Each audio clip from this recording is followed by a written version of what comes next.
राजस्थान को बाल श्रम मुक्त कराने को लेकर मुख्यमंत्री के निर्देश के बाद अब पूरी तरीके से सभी एजेंसियां सतर्क हो गई है।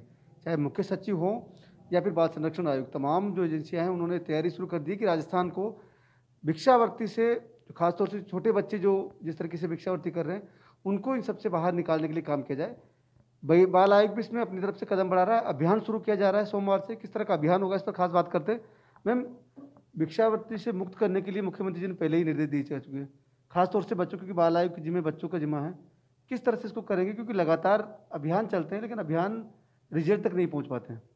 बिल्कुल जसवंत जी, जिस तरह से आदरणीय मुख्यमंत्री अशोक गहलोत जी की भावना रही है कि बच्चों को एक स्वस्थ व सुरक्षित बचपन दिया जाए और वो उनकी हमेशा चिंता भी रहती है, और उन्हीं के द्वारा ये दिशा निर्देश दिए गए थे कि सभी विभाग जो बच्चों के लिए काम कर रहे हैं वो एक समन्वय के साथ चले और एक साथ काम करें। उसी को लेकर आज बाल आयोग ने पहल करते हुए बैठक रखी, और इस बैठक में श्रम विभाग, बाल अधिकारिता विभाग, बाल कल्याण समिति और वो सभी स्वयंसेवी संस्थाएं जो बालकों के लिए कार्य कर रही है उन सबको एक छत के नीचे एकत्रित कर और आज हमने अपनी कार्य योजना बनाई। और जो भिक्षावृत्ति में बच्चे लिप्त हैं, जो बाल मज़दूरी में बच्चे लिप्त हैं, जो बाल श्रम में बच्चे लिप्त हैं, तो उनको देखकर बहुत दुःख होता है, बहुत तकलीफ़ होती है। उन सब बच्चों को किस तरह से भिक्षावृत्ति से मुक्त कर शिक्षा से जोड़ा जाए, इसको लेकर आज महत्वपूर्ण चर्चा हुई और बहुत जल्दी हम इसको मूर्त रूप भी देंगे। और सबसे बड़ी महत्वपूर्ण चिंता बच्चों के पुनर्वास को लेकर हुई कि वो उन बच्चों की बार-बार पुनरावृत्ति ना हो। एक बार उन बच्चों को रेस्क्यू करने के बाद कैसे उन बच्चों का पुनर्वास किया जाए, ताकि बच्चों को भिक्षावृत्ति से मुक्त कर दिया जाए, बाल मज़दूरी से मुक्त कर दिया जाए। तो चाहे वो स्किल डेवलपमेंट हो या पूरे परिवार को रेस्क्यू कर रखने की बात हो, क्योंकि बच्चों को अपने माँ-बाप से अलग नहीं किया जा सकता।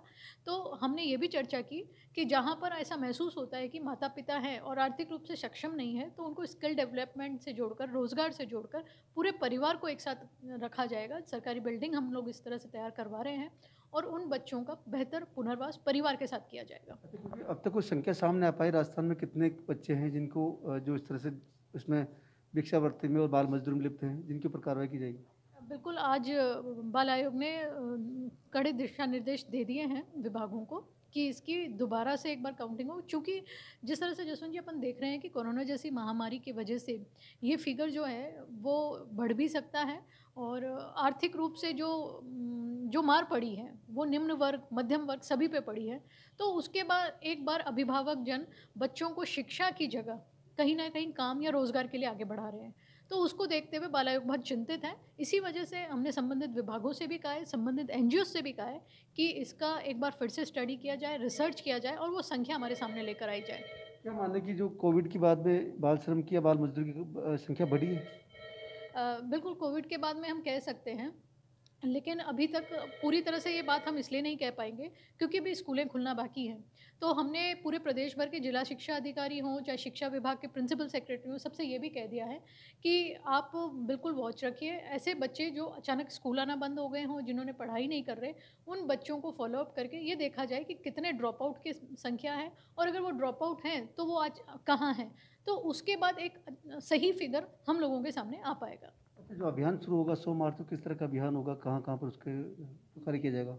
ये अभियान सभी विभाग एक साथ में सोमवार से शुरू करेगा, और जिसमें हम सभी चौराहों पर, जहाँ पर हमें महसूस होता है कि बच्चे हैं, वहाँ औचक पहुँचकर उन बच्चों का रेस्क्यू करते हुए और बच्चों की पूरी पारिवारिक पृष्ठभूमि की जानकारी लेते हुए, और उसी हिसाब से हम उनका पुनर्वास करेंगे और उसी हिसाब से बच्चों के और बच्चों के परिवारों को स्किल डेवलपमेंट से जोड़ेंगे। अच्छा, कोशिश क्या होगी कि बच्चों के हाथों में काम की जो सामान है वो नहीं हो, कलम और पेन हो उनके हाथ में? बिल्कुल, हमारी यही प्रयास रहेगा कि बच्चों के हाथों में कलम हो, किताब हो, ना कि बच्चों के हाथों में कोई हथौड़ा, फावड़ी या फिर कोई खिलौना या गुब्बारे हों। उसकी जगह बच्चों के ये हो, तो हमारा देखो पूरा प्रयास है, और हमारी ये पूरी कोशिश रहेगी कि हम जयपुर को बहुत जल्द जो चौराहे हैं, उससे बच्चों के द्वारा जो भिक्षावृत्ति की जाती है, उससे फ्री कर दें। बिल्कुल, संगीता बेनीवाल जो बता रही है कि किस तरीके से भिक्षावृत्ति, बाल मजदूरी के जो मामले लगातार बढ़ रहे हैं, खास तौर से कोरोना संक्रमण के बाद जो हालात उपजे उसके बाद में, तो उन परिस्थितियों को देखते हुए बच्चों को इस सब चीज़ों से मुक्त करने के लिए बच्चों की जो मेन ध्येय है कि बच्चों के हाथों में किस तरह का कोई काम करने का हथियार नहीं हो, चाहे वो कुल्हाड़ी हो, चाहे फावड़ा हो या खिलौने हों जिसके ज़रिए वो अपनी आजीविका चलाएँ, बल्कि उनके हाथ में कलम और पेन हो जिससे कि वो अपना भविष्य सुधारें। सहयोगी विजेंद्र के साथ जसवंत सिंह, ईटीवी भारत, जयपुर।